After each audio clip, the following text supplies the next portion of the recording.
Hey, hey, Cyndilu here, coming to you live. It's been a while since I've been live.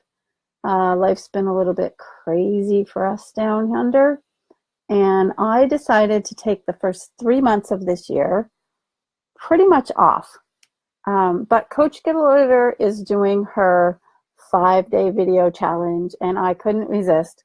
So it's not quite the end of March, which was when I was going to come out of my little hiding hole of taking my time off. But she's doing her challenge, and so I'm jumping in, and I'm doing this challenge and getting back on video. And video is going to be something that I will use quite a bit once I do come back online full time, which will be in April. You may see me more between now and then, just kind of getting ready. So if you don't know me, my name is Cyndilu, and I live in New Zealand with my husband. We moved here. He was born here, so I get to live in this wonderful country. It's so awesome. And I love to help people to move beyond the challenges that they've had in their lives that have kept them back, to let go of offenses, to learn how to embrace forgiveness and live a life that is uniquely and totally by design that they want to live. We're doing that. We're working on that. It's been a challenge with Parkinson's, and that's what I wanted to talk to you about today, is what, the 3 biggest mistakes that we've made in allowing Parkinson's to kind of take 2 lives. If somebody's got Parkinson's, they can't really get outside of being in a place where that's their life. And what happens when you're married to somebody with Parkinson's is the part that nobody really talks about. And I realize that I have a lot to share and a lot that I can hopefully help people with. So I have my husband's full permission to share with you our journey. And from time to time, I may even pull him in here. He's not quite ready for that right yet, but we'll work on that. So I don't personally have Parkinson's, but my husband has Parkinson's, and so we live with this as a daily thing. I do have my notes here, and I am looking down at them because I don't want to lose track of what I wanted to stay focused on today. I can very easily get distracted and tell you stories about who knows what, whatever comes into my little brain. And my brain will just go off sometimes. But that's half the fun of living in my brain, is the way that it'll go off on these strange little journeys.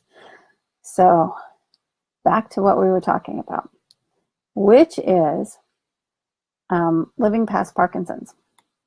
Living Beyond Parkinsons is what I named it when I put it on here.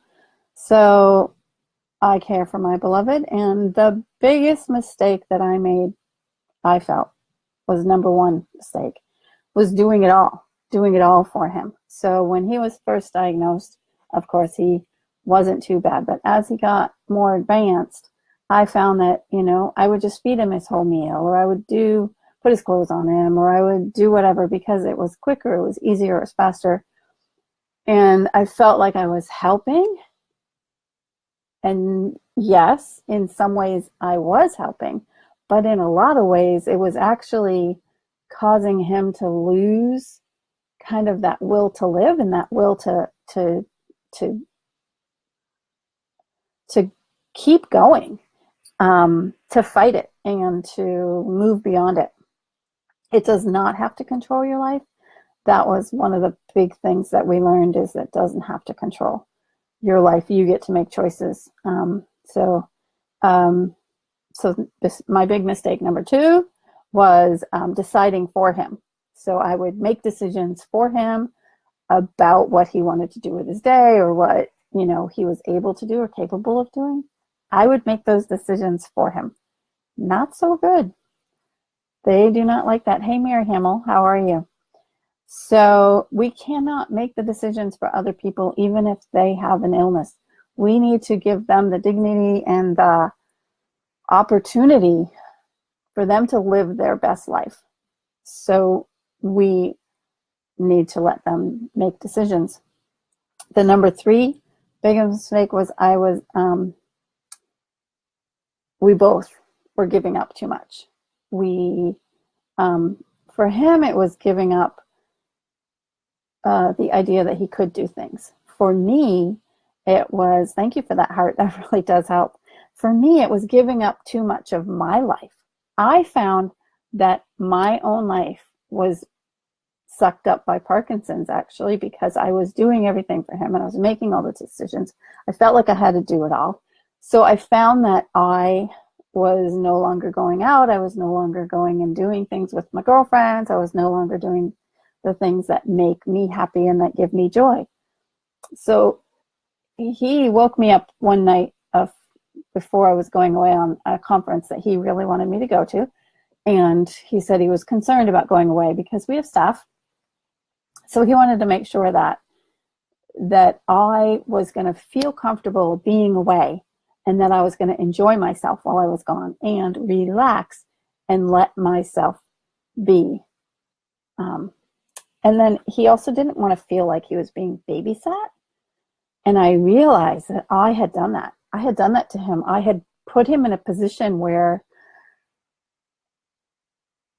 he felt like he was constantly being watched and constantly being babysat. And that is so easy to do. Now, he does things so much slower, thanks to Parkinson's. Yes, it does slow you down. Absolutely, totally slows you down. But he can still do things. So our turnarounds were, that we now, I do less for him. I ask him first. So I do less. And sometimes that's really hard because I see him, what I perceive as struggling, and he may be struggling, but he's choosing to stay in that struggle. He's choosing to fight back. He's choosing to own his own life and to be in control of his own life. So one of the things that we now do even better than we ever did before was that we discuss everything about our day. We discuss everything about events that I'm going to go to, and I always thought submitting as a married woman was all about, I just have to do whatever he says and obey. But it's really about submitting your ideas one to another and allowing you to together come to a decision that brings you to a place where you know that what you're doing and what you're moving ahead with is in agreement with both of you. And it's so freeing. It's a place of submission that I never really understood before. I don't even know why I'm talking on submission, but anyway, we got there. So we discuss everything. And if I'm going to go away on a trip or something, it's something that we've discussed together. And we now discuss his care plan. This is where he woke me up. He says, I want to, be the one in control of how much people are here, how much they're watching after me, how much, they're, and who's here and when they're here. So I let him pretty much lay out the care plan. We did it together, but I let him have control over who he had here, when he had them here, what they were doing and what they weren't doing. And I came back from the trip to a new man. He felt like he had control over his life. He felt like he could do the things that he really wanted to do. He felt like he was left alone and allowed to just breathe and to be and to live. So this is our new MO for us, for the Parkinsons. And I'm sure other people who are carers have run into the same thing where you do too much, you make the decisions, you give up way too much of your own life. You don't have to do that. And I want you to know that you don't have to do that. So, hey, Trudy George, how are you? It's so funny. Mary's watching from New Zealand, in the south of New Zealand where I am. And then Trudy, my friend from in Vermont, is watching. So Trudy knew us before we were Mr. and Mrs. So she actually encouraged me to even think about him as a possibility. And I love you for that, Trudy. Thank you. So if you're watching the replay, put hashtag replay so I know you're watching it, because I will come back and check any comments or anything. And if you have any questions about this topic, or you have ideas or thoughts that you might want to share with us, we'd love to hear that. Alrighty. And the biggest thing that the biggest change, I think, for us has been, for me especially, is that realizing he doesn't need a babysitter.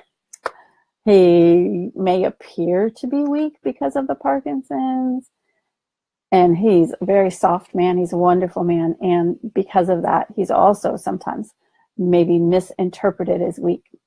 Trudy could probably comment on that. She knew him before I did. He's a man who's so full of compassion, love, and just enjoys people. And he loves in a way that I've never experienced before, and many other people who have come here. Pretty much everyone who comes here falls in love with my husband. He just has that about him that I can't even explain it. This is the best video I have seen you do. It is so informational and helpful because I am a caretaker. Yes, you are right now, aren't you? Yeah, don't do too much. Don't do it all, Trudy. Don't do it all. Oh. So yeah, I'm finally understanding in live video, Trudy, what I can do, and as far as sharing what we've walked through and where we're at. And I'm going to do more videos like this. So let me know what topics you'd like me to talk about. Like, what are you struggling with? I know, he is so real. Mr. Miller is pretty much one of the most real people I think I've ever met. Now I'm going to tear up. My eyes are leaking. He's been such a blessing to me in my life. I can't even begin to explain it now, but I'll maybe share another day, and you'll see there's some notes in there. I've started writing our journey of how we came to be Mr. and Mrs. Miller, and kind of our journey falling in love. And then I'm going to go into our journey of Parkinson's and kind of walking through, and that's a step-by-step, and it may take a while for me to get all that on there, but it is in the notes section of my Facebook page. Go ahead and go over there and like them and say, hey, found this, thanks. Alrighty, so Cyndilu again from New Zealand, sharing with you the real life of living beyond Parkinson's and being a caretaker, and how to balance that with living your life and being free to be you. So thank you for watching today, my live people. This has been helped so much to understand. This is Mary, what my mother went through with my father. Oh, you're so welcome. Yeah, I don't think that people even have a clue. One of the things that I've really found and is that people tend to jump to conclusions really quickly. So they see you for 10 minutes taking care of your husband or whatever. I was out one time. I'll tell you this quick story and then I'll end the video. But this has nothing to do with, well, it is living beyond, but yeah. So we were out. I was doing a karaoke contest. And at the end of the night, my husband decided to come home with me instead of riding home with the carer that he had ridden in with. And I was like, no problem. Yeah, I'll take you, but the front seat's like full of groceries, because I went grocery shopping thinking he was coming in with the carer and going home with the carer. So of course I had the front seat like full of groceries. And my husband was a little bit off balance that night, but not terribly. I mean, he's often like that, but he knows what he can handle and what he can't. But there was this woman that was there, and she thought that I was just being absolutely terrible. She pretty much was going to report me. Because we got to the car, because I was letting him walk on his own. He lets me know when he wants me to help him. But she was like, she jumped in there to do it all, you know, to take care of him, to make sure he was okay. And so she walked him out to the car, and she's got her hand around, you know, arm around him. And then, of course, we get to the car, and oh, dear. Sorry about that. I had a call come in. I got to turn my phone thing off. I do want to finish this story because it's quite funny. Do not disturb. There we go. I put that on do not disturb now. I won't get that call. Anyway, sorry about that. So we were telling this, I was telling you a story. Yes, I was telling you a story. So this lady gets to the car with my husband, helping him, not because he asked to be helped, because she thought he needed the help, you know, just as I was talking about. So she gets there, and she just was like, are you serious? I mean, she literally said that. Are you serious? As I'm moving all of these things to the back seat. And I'm like, And so she made a complete judgment based on the fact that I, was terrible to my husband, that I would have, the car full of stuff, and that I'd be making him stand out there on the side of the road waiting for me to get him in. Hey, Sherry, you'll have to go back and watch the beginning so you know why I'm telling this story, but I don't even know why I'm telling the story. Anyway, I'm telling the story. So here we are being completely, totally judged how I treat my husband all the time based on this 10-minute interchange where, she thinks he needs help and I'm not helping and she's judging me. Totally based on what she's seeing and the fact that the front seat is full of groceries. I have to move them before I can put my husband in the car or, let him get in the car. And then, of course, so the funniest part of this whole story is this part. So I've unloaded all the groceries and there's on the seat this round piece. And she assumes I just haven't moved that yet. So she picks it up and chucks it down the road. And I'm like, I didn't see her do that because I was finishing to put the groceries in the back seat. And she was just like flabbergasted by that time and she was going to put them in the car. And I'm like, when somebody said, I was like, did you just chuck that down the road? Because that's like his thing that's on the seat to help him get in the seat so that he can turn easier. So he kind of needs that on the seat. So I made her go get it and put it on the seat so that he could get in the car easier. I'm like, are you for real, lady?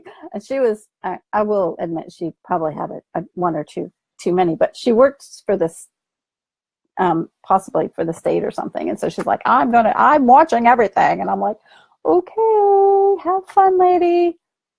Let me go home with my husband and put him to bed. It's crazy. I've been married 19 years. Oh, wow, Nicole, I've been married. So we got married in September 2009, and my husband was diagnosed with Parkinson's in October 2010. Yeah. Oh, yeah, that was lovely. A whole year and a month. And I said to God, are you serious? What? 1 year? Are you serious? A year? And the response I got back in the spirit was, I am entrusting you with one of my greatest treasures. So I'm happy to share with you all, the whole world, my greatest treasure, my man, Mr. Miller, who is living beyond Parkinson's. Anyone who sees him down here shakes their head and they're like, what is he like when he was healthy? He still does as much as he possibly can. He's still building. He's still doing things. Yes, he has to get people to help him. And yes, he knows when to ask for help. And sometimes he asks for help way beyond when I think he should have asked for help. But that's okay. That's, allowing him to do what he wants to do with his life. Allowing him to live his life. It's not always easy. Yeah, 25 for you, Mary Hamill. Congratulations. That's awesome. And yes, wow, Sherry, living with this man is inspiring, to say the least. Alrighty, well, I am going to let you go. I've been 17 minutes. Have I really been 17 minutes? Okay, I'm going to go now. And I will talk to you. Yeah, it is quality of life. That's right. That's right. And him getting to choose what he wants to do in life is another conversation that I think I'll have again another day, where, how do we help people? How do we know when we're letting them choose for themselves, and how do we keep them safe? So, alrighty. Yeah, it's so fun that you're on here live, Sherry. Thanks. Alrighty. Blessings to you all.